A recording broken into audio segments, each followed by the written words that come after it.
Soyez le bienvenu dans notre quatrième séance sur les pouvoirs, l'influence et l'autorité d'un leader, ou bien d'un roi. Que le Seigneur Jésus-Christ vous bénisse abondamment. C'est votre frère le pasteur Kaning Alusel et vos shalom et toutes les salutations à tous ceux qui aiment le Seigneur. Alors, je pense bien nous sommes en train de parler légèrement sur la différence entre le roi et le président. Ça ne vaut pas la peine ici d'aller en détail puisque nous en avons déjà parlé dans notre cours sur le royaume et la différence entre le royaume et le régime démocratique ou bien le régime dictatorial. Mais je préférais faire de petits résumés tout simplement pour nous donner une idée avant d'aller dans la profondeur de ce message. On ne peut jamais parler sur le pouvoir, l'influence et l'autorité sans pour autant passer sur les royaumes, puisque passer sur les royaumes et passer sur la terre. Donc, le Seigneur vous bénisse. Merci pour votre patience. Je pense bien, nous étions en train de parler que les rois possèdent toutes les terres, ils possèdent toutes choses commençant par la terre. Donc, dans un régime démocrate, si par exemple le président acheter quelque chose qui coûte cher par rapport à son salaire, les gens doivent être curieux. Le Parlement, bien le jugement, bien la Cour constitutionnelle doit le juger pour avoir l'idée là où il a pris cet argent-là. S'il n'a pas mis sa main sur la caisse de l'État. Mais tandis que dans le royaume, les gens ne sont pas inquiets. Si par exemple le roi devient riche, d'ailleurs, c'est une grande joie. Donc quand le roi devient tellement riche, ça ne cause pas de suspect, mais ça donne la joie dans le royaume. Donc les gens sont tellement joyeux, ils sont tellement contents, excités quand le roi devient de plus en plus riche. Mais tandis que dans un État démocratique, maintenant, ça pose des problèmes, ça cause de l'inquiétude, des murmures. Les gens veulent à tout prix savoir où est-ce qu'il a eu cet argent-là. Mais tandis que dans un royaume, ça donne la joie du peuple quand le roi a beaucoup de possibilités, quand il s'enrichit de plus en plus. Alors, je disais ça, que les rois, dans la démocratie, le président ne contrôle pas tout. Il n'a pas la possession de toutes choses, mais il possède toutes choses qu'il doit acheter. Il doit demander, il doit justifier ça au Parlement ou bien dans la Cour constitutionnelle. Mais tandis que dans le royaume, le roi possède toutes choses, en commençant par toutes les portions de terre appartiennent au roi. Donc, même si vous avez une maison, même si vous avez des immeubles, même si vous avez des fermes, mais quand vous habitez dans un royaume, donc ces biens-là appartiennent automatiquement au roi. Donc, le roi a la main sur toutes choses qui appartiennent aux individus. Donc, il a le contrôle de toutes choses. C'est pourquoi nous avons dit au départ, nous avons lu Psaume chapitre 24, le verset 1, c'est aussi le même passage qui est dans 1 Corinthiens chapitre 10, le verset 26 qui dit que à l'Éternel, la terre et ce qu'elle renferme, le monde et ceux qui l'habitent. Alors, pourquoi j'avais donné cet exemple, ce passage-là? Pour nous faire voir que l'Éternel est un roi, donc toute chose lui appartient et toute chose est sous sa possession absolue. Donc, c'est pourquoi vous allez voir dans la Bible la danse de Hérodias. Le roi Hérode a fait une promesse par excellence. Il a dit que demande-moi tout ce que tu as besoin, même la moitié de mon royaume, je te donnerai. Donc, pourquoi le roi doit promettre la moitié de son royaume? Tandis que c'était des endroits où les gens habitaient, mais il est en train de promettre à une personne que non, même une jeune fille. Le roi promet à une jeune fille que même la moitié de mon royaume je te donnerai à cause seulement de la danse. Donc le roi est en train ici de porter garant que toute chose est sous sa possession. Donc toutes les terres lui appartiennent. Donc dans un royaume, donc, les gens ne possèdent pas les terres. Les gens ne possèdent pas les propriétés. Maintenant les gens seulement ont l'accès.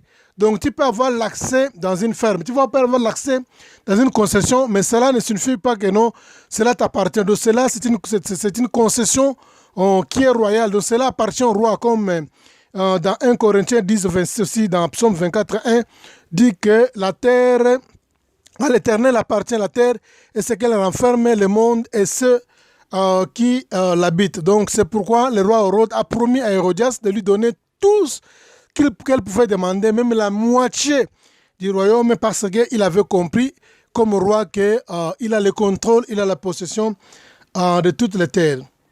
Donc c'est pourquoi il a pris des terres, il a donné à Abraham et à sa descendance et à sa à sa postérité sans passer par le tribunal. Donc, quand Dieu dit que la terre lui appartient, dans Psaume chapitre 24, le verset 1, et aussi dans 1 Corinthiens chapitre 10, le verset 26, quand Dieu dit que la terre et tout ce qui lui enferme lui appartient, Dieu est capable de prendre tout ce qui est dans la terre et donner à n'importe qui, sans passer par un procès, sans passer par un tribunal. Donc c'est pourquoi Dieu avait pris des terres, et Dieu avait pris des terres, il a donné ça à qui? Il a donné ça à Abraham, et Dieu a donné aussi à sa postérité, et pour jusqu'à aujourd'hui. Donc Dieu, les mêmes terres, Dieu a confisqué ça à ses habitants qui habitaient là-bas, et aux occupants ou bien aux habitants qui demeuraient là-bas, et Dieu a pris ces terres-là, il a donné ça à Abraham et à sa descendance, parce que la terre lui appartient, et tout ce qu'elle renferme. Alors, comme étant un roi, il est capable de prendre tout ce qui appartient et donner à une personne. Si quelqu'un peut dire Amen. Donc, c'est-à-dire quoi? Si tu es serviteur de Dieu, si tu es enfant de Dieu, il ne faut pas avoir beaucoup d'inquiétude parce que nous sommes en train de vivre dans un système d'un royaume. Donc, tout ce que toi, tu as besoin, Dieu est capable de prendre ça. Même ces choses-là appartiennent à une personne. Même la maison, même cette terre-là appartient à une personne. Dieu est capable de prendre ça et de te donner comme Dieu avait fait avec Abraham. Dieu a pris la terre qui appartenait aux autres nations. Dieu a pris cette terre-là, il a donné à Abraham et à sa postérité, à sa descendance, sans passer par un tribunal, sans passer par un procès, sans passer par le verdict. Dieu a pris ça, il a donné ça à Abraham. Donc quand vous êtes un enfant de Dieu, quand vous avez Jésus comme votre roi, quand vous croyez à son nom, quand il vous donne quelque chose, donc il n'y a rien qui est impossible pour retenir la main de Dieu de ne pas vous donner. Donc Dieu est capable de prendre n'importe quoi, même une voiture, même un camion, même une banque, toute possession, Dieu est capable de prendre ça dans une autre personne et vous donner ça parce qu'il est roi de toutes choses et sous sa possession et sous son contrôle. Donc, une chose qui est en dehors de la possession de Dieu. Dieu possède toutes choses. La terre, la Bible dit, tout ce qui est dans la terre, même la concession, même la maison que tu habites là-bas, tu sois locataire, tu sois le propriétaire, cette maison-là appartient à l'Éternel. Dieu est capable de prendre ça et de donner à une autre personne à n'importe quel moment parce que cela est sous son contrôle. C'est ça le royaume. Maintenant, écoute une chose. Dans le royaume, tu n'as t'appropries de rien, mais tu as seulement l'accès. Donc, dans un royaume, donc, toutes choses appartiennent au roi. Donc, toi, tu as seulement l'accès. Tu peux avoir la ferme, même si tu as dépensé l'argent pour en avoir, mais c'est toujours, on te considère comme étant un gérant. C'est toujours la propriété du roi. Un bon jour, quand le roi peut se lever, le bon matin, il peut mettre la main là-bas et prendre. Donc, il n'y a personne qui peut le faire, le faire du mal. Donc, s'il a besoin de prendre, il prend comme il veut. Donc, toi seulement, tu as l'accès. Donc, dans le royaume, les gens ne s'approprient pas les histoires.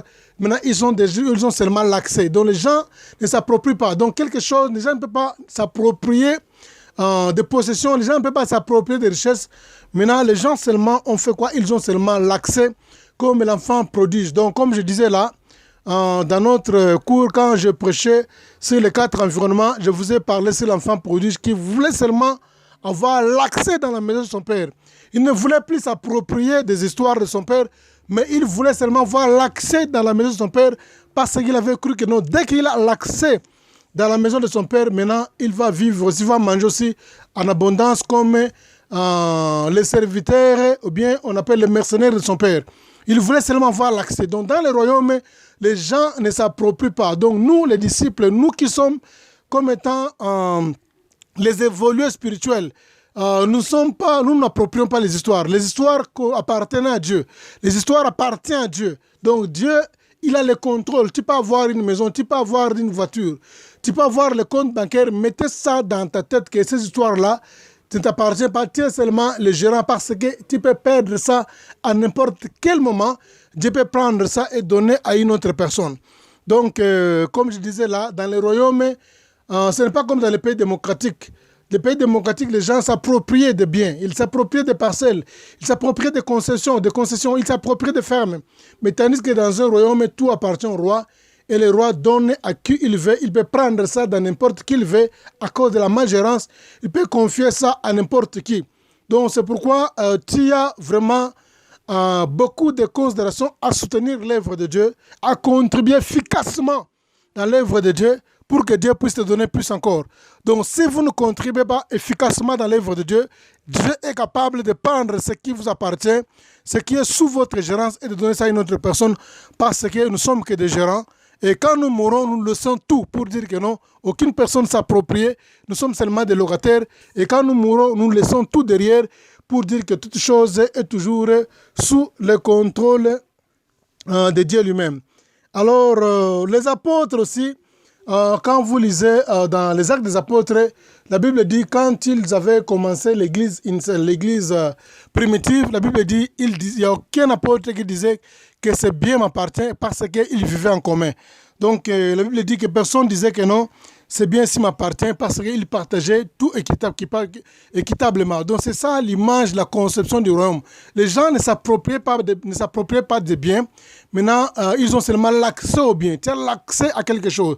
Tu as l'accès à un compte bancaire. Tu as l'accès à une parcelle. Tu as l'accès à une conception. Tu as l'accès à une ferme. Mais en fait, tu es seulement un gérant. C'est pourquoi tu as l'accès. Mais en fait, les choses appartiennent à Dieu. Dieu a le full contrôle. Dieu a la full concession, comment dire, la full possession de toute concession que toi tu pourras avoir. C'est pourquoi, et sans plus tarder, nous allons maintenant introduire l'image d'un roi.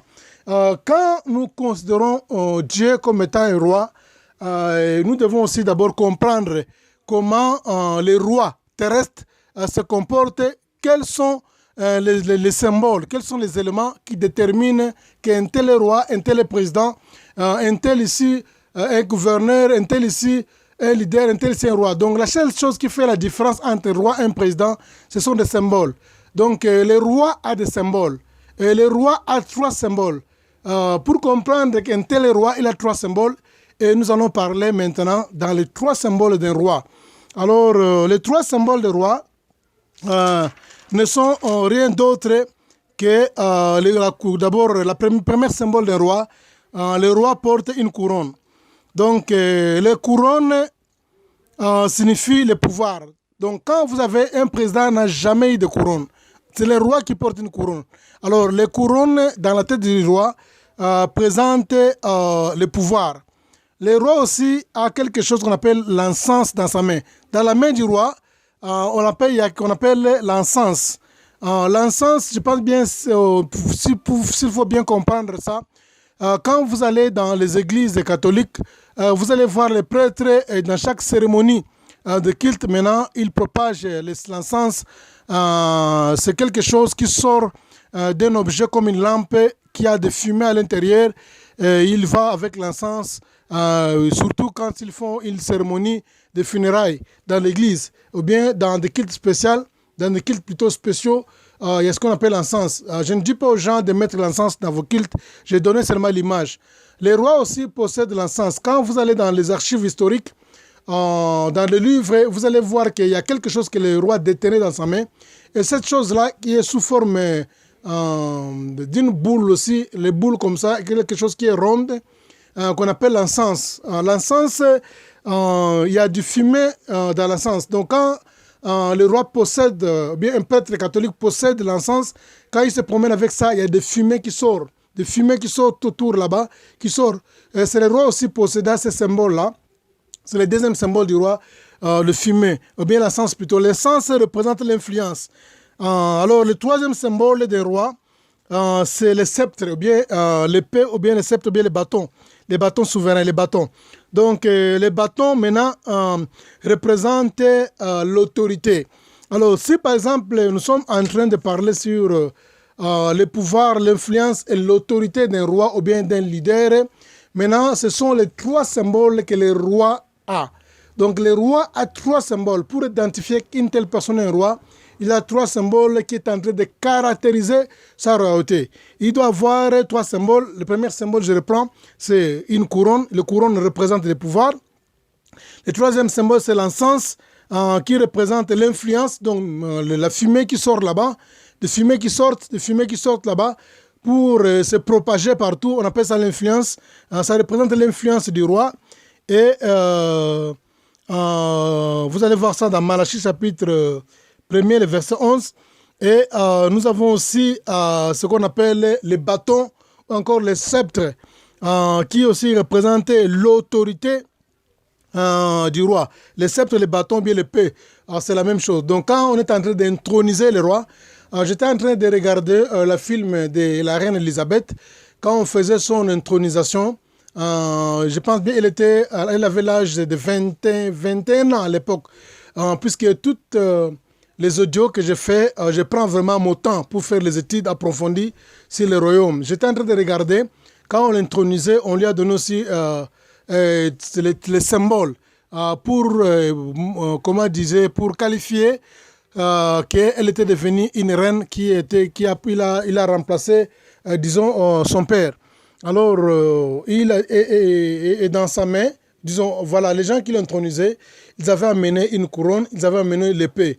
Maintenant, c'est un peu rare en autant de voir l'encens. L'encens, souvent, ça se trouve dans les livres. Mais dans des temps modernes comme ça, on n'utilise plus l'encens.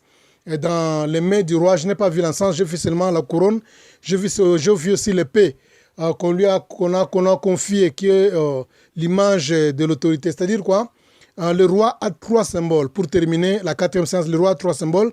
Le premier symbole, le roi possède une couronne qui est le pouvoir, il possède l'encens qui est l'influence, et le roi possède aussi le sceptre et le bâton, encore l'épée, qui représente l'autorité. Voilà.